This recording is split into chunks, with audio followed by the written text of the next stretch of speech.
اپنی ٹوٹی ہوئی ٹانگ کی وجہ سے ویل چیئر میں بیٹھی امیمہ کے لیے یہاں تک کا سفر طے کرنا ایک ہولناک تجربہ تھا۔ امیمہ کا تعلق شام کے شہر ہومس سے ہے اور وہ اپنے شوہر اور بچوں کو چھوڑ کر یہاں آئی ہیں۔ وہ روتے روتے یورپ پہنچی ہیں، لیکن اب یہاں آ کر کچھ امید جاگی ہے۔ Just bombing in Homs? Yes, only that and she.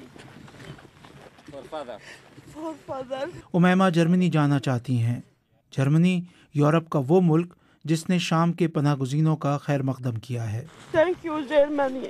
Thank you Almania. Thank you very much. حالانکہ ہنگری نے پناہ گزینوں کے لیے سخت رویہ اختیار کیا ہوا ہے، اس کا کہنا ہے کہ یورپ کے تحفظ کے لیے وہ اپنی جنوبی سرحد کو بند کر رہا ہے۔ اس سرحد پر وہ 100 میل تک خاردار تار لگانے کی تیاری میں ہے۔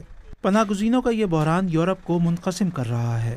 یورپی ممالک نے اس بحران سے نمٹنے کے لیے اب تک جو بھی پالیسی بنائی ہے وہ ناکام ثابت ہوئی ہے۔ خالد نے دمشق سے تعلق رکھنے والے اپنے دوست کی مدد سے یہاں تک کا راستہ طے کیا ہے۔ To keep you out, what will happen? We will across. We don't have choice.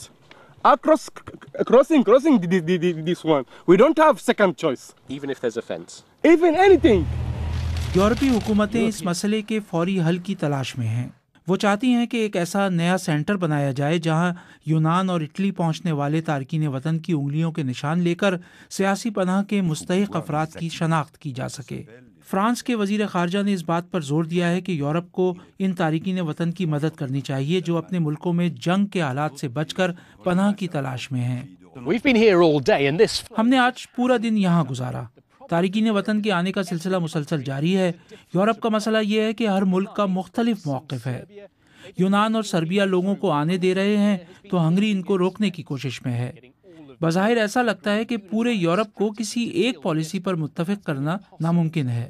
Afghanistan, Pakistan, Bangladesh. حکام کے لیے اصل تارکین وطن کی شناخت کرنا اور باقی کو واپس ان کے ملک بھیجنا ہی ایک بڑا چیلنج ہے۔